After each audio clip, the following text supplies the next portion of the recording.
नमस्कार नहीं welcome you world affairs. मैं हूं प्रशांत धवन। नाउ हाल ही में दिल्ली के चीफ मिनिस्टर ने भारत सरकार से सवाल पूछा है कि आप अफगानिस्तान को पैसा क्यों दे रहे हो जो घूम फिर के चला जाएगा तालिबान के पास। यहां पर आप देख पाओगे article, Arvind Kejriwal slams central government for allocating ₹200 crore for Afghanistan in budget 2023।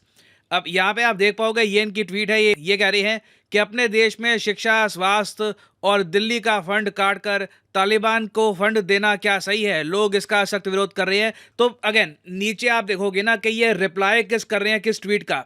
नीचे ट्वीट है एक न्यूज़ पोर्टल की। यहाँ पर लिखा है कि तालिबान ने हाल ही में स्वागत किया है भारत के 200 करोड़ रुपए के बजट एलोकेशन का फॉर अफगानिस्तान। और ये हुआ है, देखिए अभी हाल ही में बजट प्रेजेंट हुआ। बजट पर बाय द वे मैं अलग से वीडियो बना चुका हूं। करीब 1 मिलियन लोगों ने देखी है वो वीडियो। इवन दो रिसर्च उसमें काफ़ी थी तो थोड़ी सी वीडियो लेट हो गई, बट आप लोगों ने प्यार बहुत दिया है ना। उस बजट वीडियो में ना एक बात मैं मेंशन करना भूल गया था, वो ये है कि भारत अपने बजट में ना अपने आसपास के जो देश हैं उनको कितने पैसे बांटेगा एड के रूप में, वो भी मेंशन करता है। अब फॉर एग्जांपल हमारा इस बार का जो बजट है ना, उसमें लिखा हुआ है कि जी भूटान को मिलेंगे 2400 करोड़ रुपए, नेपाल को 550 करोड़ रुपए, मॉरिशस को भी मिलेंगे, मालदीव्स को, म्यांमार को।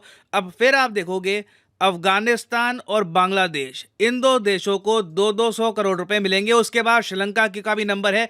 अब श्रीलंका का आप सोचोगे सिर्फ 150 करोड़ क्यों लिखा है, बाकी हमने उससे पहले नहीं दिए बहुत सारे। बिल्कुल, हमने लाइन ऑफ क्रेडिट के रूप में श्रीलंका को $3 बिलियन के आसपास दिए हैं और साथ में एडिशनल एड भी दी है। वो सब आप कह लीजिए श्रीलंका के लिए इमरजेंसी फंड था। मगर इस साल इस फाइनेंशियल ईयर में प्लान ये है कि 150 करोड़ रुपए हम देंगे श्रीलंका को। अब ये जो बाकी सब कंट्रीज की एलोकेशन है समझ में आती है। और हाँ, यहाँ पे आप हो सकता है कि मुझसे ये भी पूछे कि सर कुछ लोग तो ये कहते हैं कि बांग्लादेश जीडीपी पर कैपिटा में हमसे आगे निकल गया, तो बांग्लादेश को 200 करोड़ रुपए हम क्यों देंगे। देखिए अगेन आबादी का फर्क होता है और उसके अलावा बांग्लादेश आज के समय एक खराब आर्थिक स्थिति में है। आपको पता होना चाहिए कि बांग्लादेश का आईएमएफ पैकेज स्टार्ट हो चुका है। यहाँ पे आप देख पाओगे आईएमएफ ने $4.7 बिलियन का पैकेज अप्रूव कर दिया है बांग्लादेश के लिए। पाकिस्तान का पैकेज अभी तक अप्रूव हो नहीं पाया, मगर बांग्लादेश का अप्रूव हो गया है। मगर टेक्निकली स्पीकिंग दोनों कंट्रीज ही स्ट्रगल कर रही है। आईएमएफ पर कोई देश तब जाता है जब और सारे उसके पास जो ऑप्शंस हैं वो एग्जॉस्ट हो चुके होते हैं। और बांग्लादेश में इन्फ्लेशन धीरे धीरे 10% के पास जारी है और सरकार के पास भी विदेशी मुद्रा भंडार उतना ज़्यादा है नहीं जितना ये चाहेंगे। तो इसलिए ये आईएमएफ की शरण में गए हैं। तो आप समझ गए होंगे कि इंडिया क्यों बांग्लादेश को भी 200 करोड़ रुपए दे रहा है। मगर मेन यहाँ पर देखो प्रॉब्लम आ गई अफगानिस्तान की एलोकेशन पे। अब आप यहाँ पे आर्ग्यूमेंट दे सकते हैं कि ये 200 करोड़ रुपए तो ऐसे होंगे ना कि 200 करोड़ रुपए का हम खाना या फिर कुछ दवाइयाँ वगैरह ये सीधा हम भेजेंगे अफगानिस्तान को, ये तालिबान के हाथ में थोड़ी ना पकड़ा देंगे हम।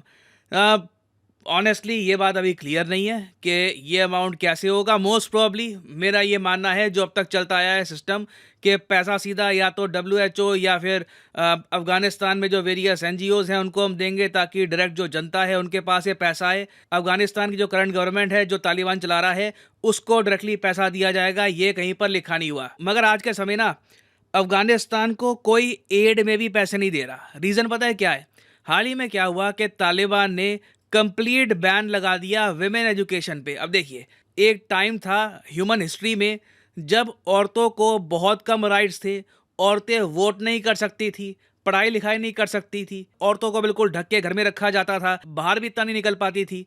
तब से लेकर अब तक हमने बड़ी प्रोग्रेस करी है। आज के समय फीमेल्स कंट्रीज को लीड कर रही हैं, प्रेसिडेंट्स हैं, प्राइम मिनिस्टर्स हैं, साइंटिस्ट्स हैं, ह्यूमन डेवलपमेंट में योगदान दे रही हैं। तो तालिबान ने हाल ही में जो विमेन एजुकेशन पे बैन लगा दिया, विमेन को जो बैन कर दिया यूनिवर्सिटी से, ये देखकर कई लोगों को गुस्सा आ गया। क्योंकि दुनिया में कोई भी देश आप देख लो चाहे जितना भी बैकवर्ड हो, आज के समय फीमेल एजुकेशन पे रोक नहीं लगाता। और जैसे ही अफगानिस्तान की सरकार ने यह सब किया ना, उसके बाद से मैं देख रहा हूं कि जो थोड़े बहुत एनजीओ अफगानिस्तान की हेल्प करते थे वो भी अब पीछे हट रहे हैं। क्योंकि अब वो कह रहे हैं कि हमें अफगानिस्तान की सरकार को पनिश करना होगा तभी ये अपना मूव कैंसिल करेंगे। फॉर एग्जांपल आपको याद होगा हाल ही में ऑस्ट्रेलिया की क्रिकेट टीम ने ये कहा कि ये अफगानिस्तान की टीम के साथ क्रिकेट नहीं खेलेंगे। इवन दो जो अभी अफगानिस्तान की क्रिकेट टीम है ये तालिबान का फ्लैग यूज़ नहीं करती और ये काफ़ी बार खुल के कह चुके हैं कि विमेन एजुकेशन का ये लोग सपोर्ट करते हैं। मगर अफगानिस्तान के अगेंस्ट आज के समय ऐसी हवा चल रही है कि किसी भी तरीके से ना अफगानिस्तान को हेल्प करना लोग एक्सेप्ट नहीं कर रहे। लोग कह रहे हैं कि ऑलमोस्ट अफगानिस्तान को आइसोलेट कर दो। और अभी तो ये वैसे शुरुआत है। दुनिया भर के जो मेजर वर्ल्ड लीडर हैं, चाहे बाइडन हो, ऋषि सुनाक हो, मैक्रोन हो, ये सब तो ये भी कह रहे हैं कि जो G20 ग्रुप है जिसमें इंडिया भी शामिल है, G20 ग्रुप डायरेक्टली प्रेशर डाले तालिबान पर विमेन्स राइट्स के इशू को लेकर। तो फ्यूचर में आप देखोगे भारत पे भी दबाव आएगा कि हम लोग तालिबान के अगेंस्ट कुछ एक्शन लें या फिर तालिबान के अगेंस्ट स्टेटमेंट दे, क्योंकि विमेन एजुकेशन, विमेन राइट्स एक बहुत ही इंपॉर्टेंट एक टॉपिक है पूरी ह्यूमैनिटी के लिए। तो अब यहाँ पर देखिए, मैं आपसे पूछना चाहूँगा आपका ओपिनियन, क्योंकि मैं वैसे आपको बता दूँ United states of America, European union, even African union, ASEAN, जो ईस्ट एशिया के देश हैं, जापान के जो एनजीओज़ हैं, उसके अलावा इवन मैं देख रहा था साउथ अमेरिका में जो एनजीओज़ हैं, इवन यूनाइटेड नेशंस ने, जी हाँ, यूनाइटेड नेशंस ने अपने बहुत सारे प्रोग्राम्स अफगानिस्तान में सस्पेंड कर दिए हैं over ban on female aid workers. क्योंकि अगेन देखो, अफगानिस्तान में ना सिर्फ ये एजुकेशन रोक रहे हैं, ये लोग ये भी कह रहे हैं कि फीमेल एड वर्कर्स भी काम नहीं करेंगी। अब आपको पता है कि अगर मान लो पोलियो ड्रॉप्स दिलवानी है या फिर विमेन जो हेल्थ है उसका इशू है, आपको काफ़ी बार फीमेल एड वर्कर्स चाहिए जो डोर टू डोर जाएंगी और ओवरऑल समाज की भलाई के लिए काम करेगी। बट सिंस अफगानिस्तान में तालिबान इसका भी ये लोग अलाउ कर नहीं रहे, तो यूनाइटेड नेशंस ने कहा कि ठीक है, हम आपकी बिल्कुल भी हेल्प नहीं करेंगे। तो यहाँ पे मैं आपसे पूछना चाहूँगा आपका ओपिनियन, जब यूएन भी अपने बहुत सारे प्रोग्राम सस्पेंड कर रहा है अफगानिस्तान में,